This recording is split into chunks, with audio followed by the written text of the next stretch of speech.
intensivo. Conheci o Beto Silva e o Marcelo Madureira na faculdade, na UFRJ. Sim. Vocês fizeram engenharia de produção, Exatamente, não é isso? é. É. Como é que foi, porra, 3 engenheiros, de repente, criarem o negócio do planeta, do cacete planeta? Como é que foi isso, cara? 3 engenheiros de produção, Hélio? Foi o seguinte, que a gente entrou para engenharia e no recreio a gente participava do movimento estudantil. Então tinha assim, tinha cineclube, tinha atlética, tinha uma série de atividades culturais e tudo. E a gente foi para o centro acadêmico e coordenava essas atividades, discutia, não sei o quê, enfim. E aí, com isso, a gente já tinha uma atividade paralela à sala de aula. Tá? Já tinham? Que era essa, justamente, do movimento estudantil e tudo mais. E aí, a gente resolveu fazer um jornalzinho para zoar com a faculdade, até com o movimento estudantil, com aquela coisa que a gente estava vivendo ali e tal. E que existia um jornal do centro acadêmico, que era um jornal mais sério, e, enfim, mais politizado e tudo. E a gente queria fazer um jornal mais descomprometido. E a gente fez um jornal chamado Caceta Popular. No primeiro número, vendeu só para os estudantes de engenharia. E eu rodei, minha mãe, como era professora, a gente tinha um mimeógrafo a álcool. Então, o primeiro número da Caceta foi rodado no mimeógrafo a álcool. Ficava o cheiro forte pra caramba. Umas 50 cópias. E a gente foi, vendeu aquilo, o pessoal gostou, e a gente fez um outro. E aí o pessoal foi curtindo aquela ideia. Enfim, aí dali a pouco a gente melhorou um pouco, começou a vender para toda a faculdade. Mas sempre assim, sempre vendia um preço de banana, porque a gente queria mesmo que a coisa circulasse. Continuar rodando. Circulasse, né? Entendeu? E aí, com 2 anos desse jornalzinho, a gente chamou o Cláudio Manuel e o Bussunda, que eram amigos. O Madureira tinha estudado com os irmãos do Bussunda e com o Cláudio Manuel no colégio de aplicação Sérgio, da UFRJ. né? Sérgio Besserman, Sérgio e o Sérgio Besserman e o Marcos, que é médico, né? Enfim, eles são irmãos mais velhos do que o Bussunda. E o Bussunda era um moleque, um pirralho lá. E eles iam muito à praia, em Ipanema, ali perto da rua Joana Angélica e tal.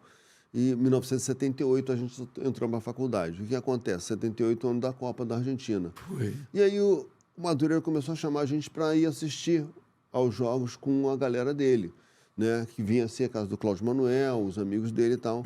Então eu e o Beto, a gente começou a conhecer esse pessoal. E a gente viu o Bussunda sempre uma figura divertida. A gente falou, pô, vamos chamar esses caras, vamos fazer um jornalzinho um pouco maior. Vamos fazer uma coisa que interesse mais a cidade, menos E o Bussunda é mais novo que vocês, né?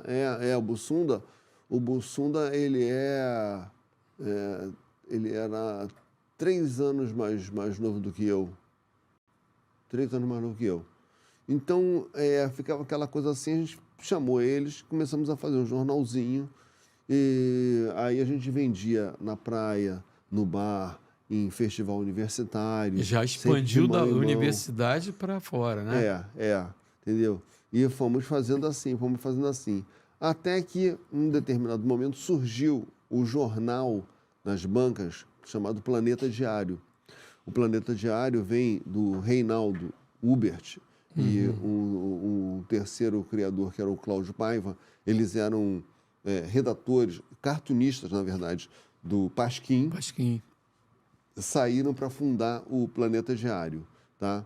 E como eles já eram humoristas profissionais, eles já sabiam a manha da jogada, tal, como é que chegava numa editora, como é que fazia para ter um jornal nas bancas. Quer dizer, o objetivo de vocês naquele momento era só o jornal, era a publicação impressa. A gente queria, qualquer notinha, a gente queria sair numa notinha no Jornal do Brasil, uma coisa, qualquer... Que alguém falasse da gente, pelo amor de Deus. Aí a gente procurou essa editora, que como eles estavam com o jornal, a gente apresentou o projeto da revista Caceta Popular. E eles toparam. E deu muito certo a revista Caceta Popular, junto com o jornal Planeta Diário. A gente colaborava, cada um colaborava na publicação do outro. E deu muito certo, os dois vendiam bem, vendiam nas bancas, Brasil inteiro e tal. Coisa se expandiu. Cresceu. Ainda assim, não dava para bancar a vida de ninguém, tá? Neste momento eu ainda era engenheiro, porque assim, estudei engenharia. Mas chegou a trabalhar como engenheiro? Me formei, trabalhei como estagiário na engenharia, me formei, trabalhei como engenheiro efetivado, tá? Você trabalhou onde como engenheiro? Promon Engenharia. Já ouviu falar na Promon Engenharia? Numa empresa de consultoria. Eu trabalhei no projeto de Itaipu. Trabalhei no projeto, mais especificamente, no projeto de transmissão da energia elétrica de Foz do Iguaçu para São Paulo. E a família como viu, por exemplo, de repente o engenheiro abandonar, jogar o diploma lá para o espaço? Desespero, né? Imagina. Meu pai ficou de cabeça e cabelo em pé quando eu falei que estava largando o emprego. Porque, pô, tinha um emprego estável, trabalhava num escritório bacana ali na Praia do Flamengo e tal. Botava gravata, pescoço ocupado? Não botava gravata, não. Botava gravata, mas tá sempre camisa social. O Marcelo Madureira e o Beto também trabalhavam. O Marcelo Madureira trabalhava no BNDES e o Beto trabalhava na Pricewaterhouse. Olha só, rapaz. Cara. Classe A, cara. Tava todo mundo. Porque, pô, a gente era da engenharia do FRJ, né, pô?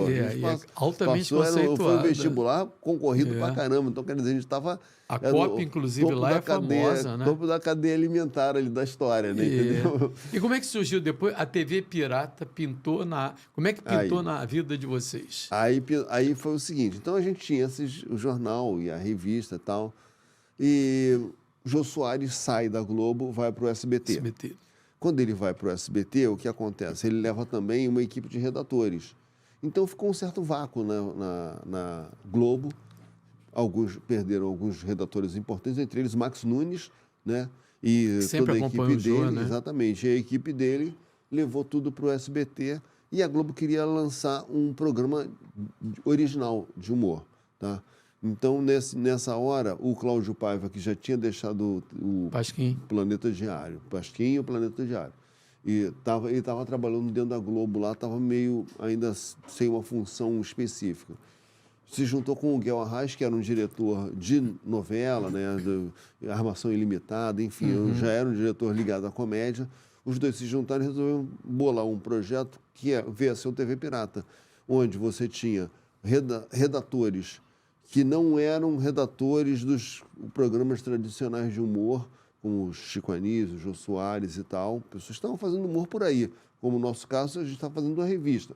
O Planeta já estava fazendo jornal. Tinha um pessoal de São Paulo que estava fazendo história em quadrinho, o Laerte, o Glauco e tal.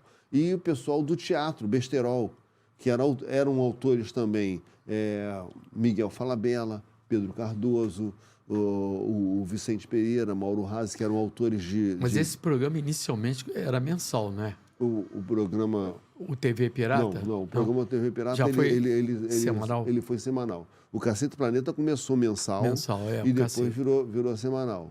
Mas o TV Pirata ele sempre foi semanal. Entende? Então tinha essa equipe de redatores, né? Agora vocês tiveram que ter aula de teatro, de conduta, porque vocês eram amadores, né? Totalmente amadores. E autodidatas, né? Isso? Quando a gente foi fazer o programa, a gente tinha zero experiência assim de câmera. Então, a gente aprendeu tudo no tapa, cara. Não fez curso nenhum. Entendeu? Não fez curso de nada. Como a gente era o autor dos quadros, o que acontecia? A gente se protegia. Inicialmente, a gente fazia só repórter. Repórter 1, repórter 2, davam a notícia, sempre a notícia, a graça estava na notícia e tal. E se a gente precisava de um personagem mais elaborado, a gente convidava um ator para fazer. Entendeu? Tá. Aí a gente foi aprendendo como foi se soltando e como vai fazer e tal, entendeu? Aos poucos, até o momento que a gente dominava completamente a cena.